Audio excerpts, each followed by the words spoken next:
the satisfaction level is low, that means you are underserving your market. You need to solve for everything which is in this underserved region first. The second is story mapping. Like I told you, if you're unable to prioritize different things, do a story mapping. You can see, like for example, product search, you can have sort filter. A product page, you can have reviews, sign up. So basically, put your very granular level features into buckets, and from those buckets you can have different things that you can prioritize. You can prioritize based on priority. Maybe filter is very important for your product search, but sorting is not. And it's very important for users to be able to see the reviews. So you can prioritize filter and then reviews, depending on what is the value that feature or that particular story is bringing into your users life.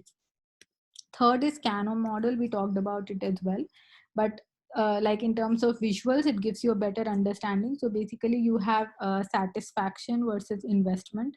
Again, it is very similar to this one, satisfaction versus importance.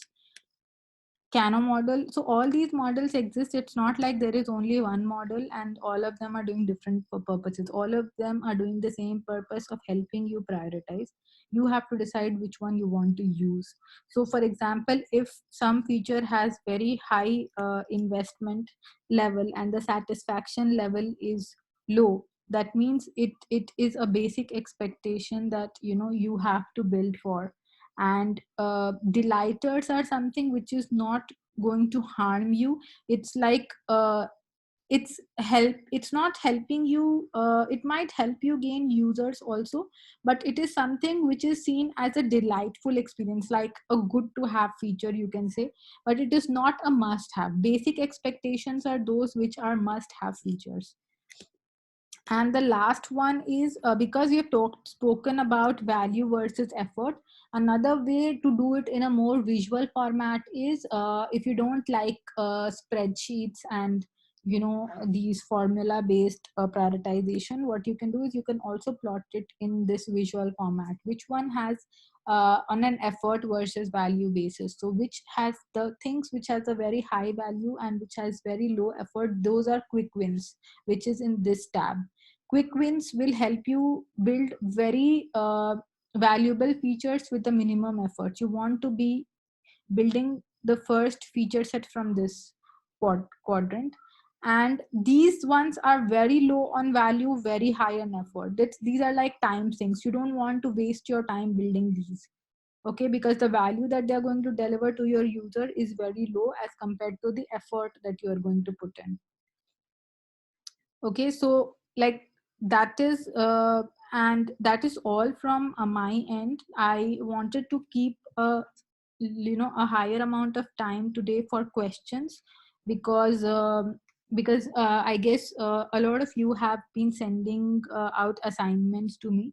So if you want to talk anything specific about the assignment, or you have any particular questions on any of these frameworks, we can talk about it now.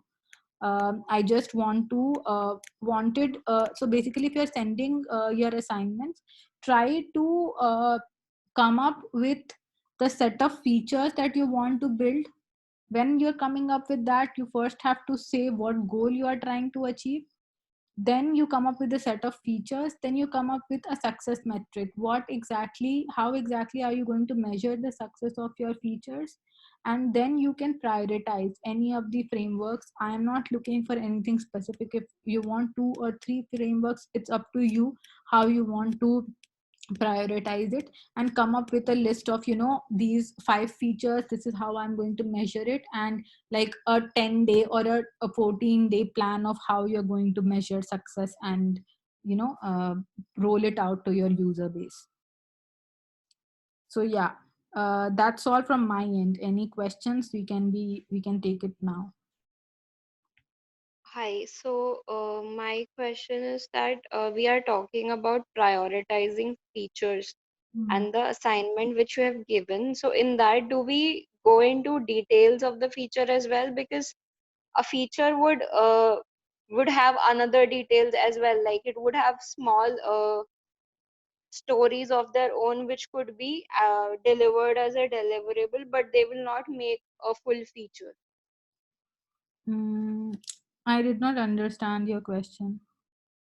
Can you come? So okay, so what I'm trying to ask is, like, let's say we have three features Hmm. and we are prioritizing those three features. So should we go into the details of the features as well, that okay, in one day it should be this much, in the second day it should be this much, like the technical details of the feature? No, no, you don't have to go into technical details of that. But if you have come up with three features that you have to prioritize, then it should not be that you only had those three features in your backlog. Ideally, your backlog should have 10 or 15 features from which you have prioritized three, right?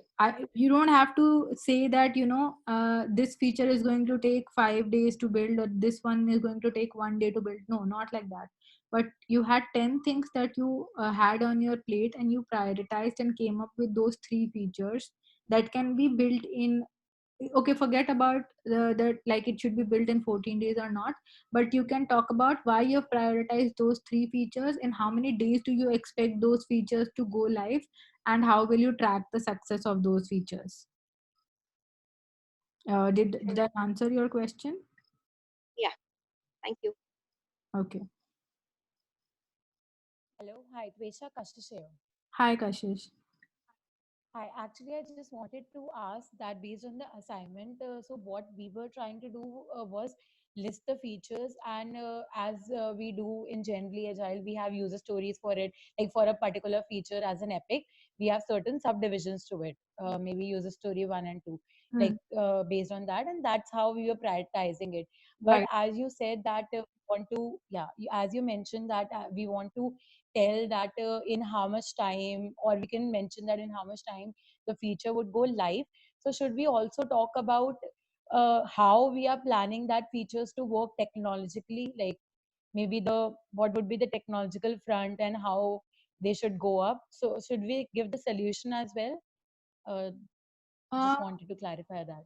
No, I mean, you don't have to get into technical implementations. Like as a product manager, Yeah.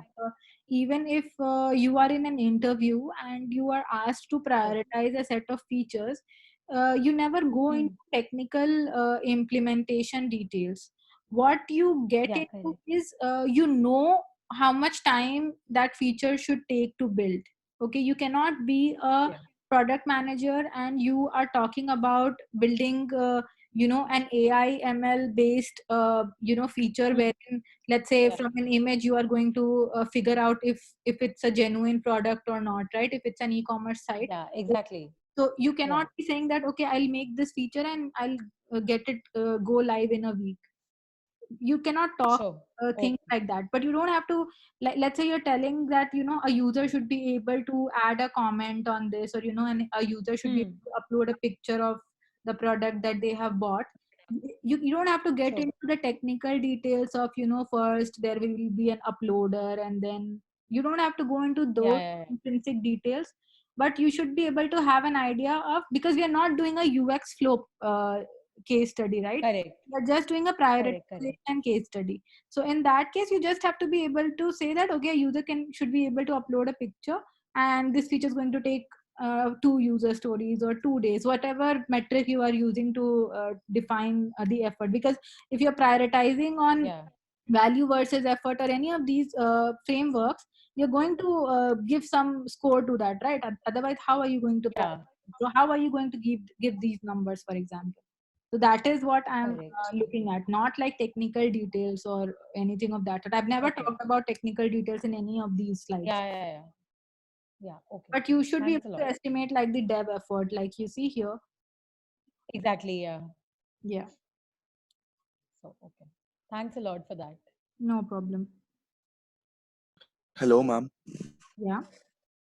Yeah, I wanted to know what is the confidence aspect of RISE framework, and also how do we decide which framework should we go about? Like, do we have examples?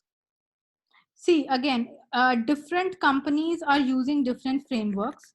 So there's nothing like these are the five frameworks that are the best. or these are the 5 frameworks that you should use.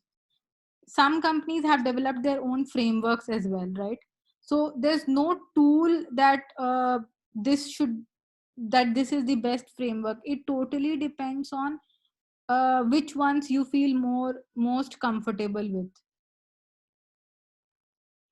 Okay. Okay, so that is first part of your question. The second part of your question was basically how do you define the Can you confidence. explain? Confidence. What is confidence? What exactly is confidence? So when I say confidence, what I mean from that is how confident are you in your estimates. Let's say you've said that this feature is going to take 20 days to implement or 5 days to implement. How confident are you in that number? That's your confidence score. uh, like should do you want me to explain the entire framework, like how exactly the right No, rated? I got it. Okay. So, difference between reach and impact would be something like reach will be user adoption and impact will be conversion, something like that. Yes, you can define it as conversions, or you can give up a simple